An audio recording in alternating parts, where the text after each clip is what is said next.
I'm joined today by MLA Colleen Young. Colleen, thanks for being here today. You're welcome. I'm happy to be here. Yeah, it's exciting to go over a little bit of the stuff that's been going on this year as we head into the holiday season. So I'll start with that, just get you to talk about maybe some highlights of the things that have happened here in this riding. Well, as we all know, there hasn't been much going on in the last 2 years as far as meeting with people and getting caught up on news and things that are happening in the constituency. But there has been exciting things that have happened in the last while and that I'm very proud of and been able to advocate on behalf of my constituents.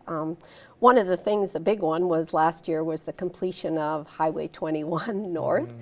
Which has, been asked for a long time. And I was pleased to get that one, as well as the Frenchman Butte Axis 797 resurfaced and redone, and has made very many people happy. Yeah. Especially those, up in that lake area and heading north, and but also the farmers and the ranchers and people in that area that are pulling trailers and traveling and whatnot. So, and there's lots of heavy haul in the area as well. So that's been a big thing here. So lately, last year as well, or I guess in the spring and then into this year, was the closure of the provincial courthouse here on the Saskatchewan side. Became a bit of a challenge, and I was hearing lots from RCMP, prosecutors, RM councils, general public, Maidstone Detachment as well, about the challenges they were having with the closure of the courthouse, which happened, I believe it was the end of August that it was finally closed off. And I'm happy to announce that we did have an announcement of the opening here in the fall, and it's staffed right now, and it is open, and there will be a new judge there. So it's been a good thing for the community. It's been a good thing to serve the people that were looking for some services that were there before that benefited them and then disappeared, and now it's back. So yeah, no, that's a great news. I know a lot of people here in this region is happy to hear that that's back here in Lloydminster. So after that, just sticking on that topic, after that the announcement came out that it would be closing, I think probably right away you heard from some concerns from people. Oh, yes. So was it something that as soon as you heard that, you were trying to talk with people in the government and also people locally? Absolutely, to try and find with a the Minister of Justice and even actually before it closed, I was working with the previous Minister of Justice to express to him that there would be concerns raised as soon as they knew that there wouldn't be services offered there. There was still a provincial court judge coming from North Battleford to do court, but it's about the services like paying tickets and not having to travel to North Battleford for a court hearing and things like that.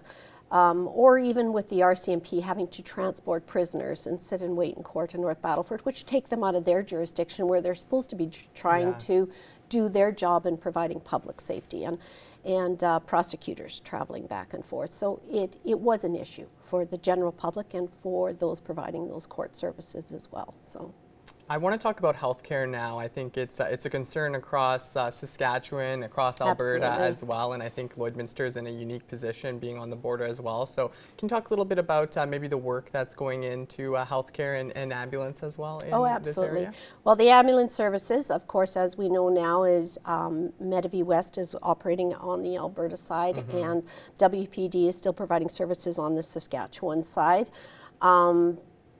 There has been work within the minister's office and the ministry with regards to trying to, do mediation with regards to the WPD contract. And as I understand it, it's still not complete and will be going into the new year. But the eventual services will be provided across the border for both sides by one provider. Now I have to tell you that there was also, this became a bit of an issue in Pierceland, which is part of my constituency because it is close to the border. And when Alberta changed to no longer providing services onto the Saskatchewan side, it affected Pierceland.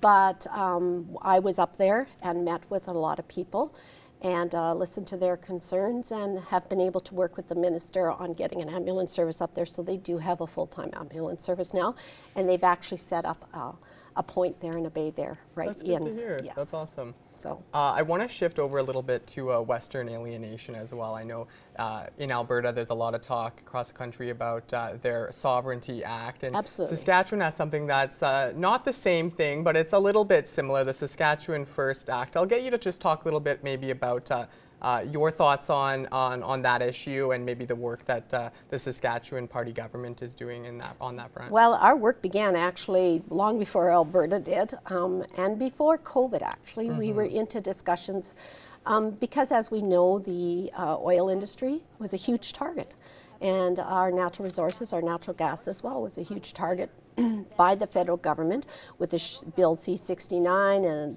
the no pipeline and the tanker ban and those sorts of things. So it was hitting our oil and our natural gas industries really hard. And so as a government, we worked together as a caucus. We consulted around the constituencies with regards to what we were hearing from people and brought that back.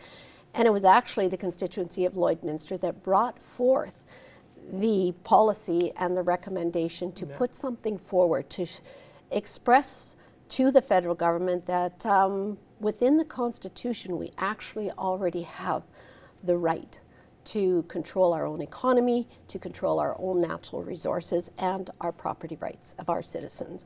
And that's what the Saskatchewan First Act is doing. It is just exercising and clarifying that we already have that constitutional authority to manage our own natural resources and our own property rights in the province. And so in this session, we put the act forward and it was actually passed. So we are working hard on ensuring that that message gets to the Prime Minister and the government in Ottawa. All right, so just finally, Colleen, thanks for being here. But before we end this, I want to give you an opportunity to maybe talk about some things you're looking forward to into 2023. Well, there's lots to look forward. We're really proud of the work that has gone into shoring up and pushing forward the economy in Saskatchewan. We're really proud of the $15 billion worth of investment that's coming to this province, which is going to create opportunities for jobs and businesses to thrive. And you know, we've done a lot of work in ensuring that we can push forward, and we've made sure that, you know, we want the people to know that Saskatchewan is going to be a leader. We've created some international offices around the world and are still working on those as well, because we know that, you know, the world needs what we have, the food, fuel, and fertilizer. And now we've almost added fun to that, because as you know, there's a big movie industry happening in our province as well. And we want people to know that we are very proud of them and for the investments that they are making within the province of Saskatchewan. So. Awesome. Well, thank you so much for taking some time to talk with us today, and I'm excited to hopefully talk to you again in the future, and wish you the best of luck in the new year, and well, thank Merry you, Christmas. Jason. Merry Christmas to you and yours loved ones as well. So thank you. Thank you.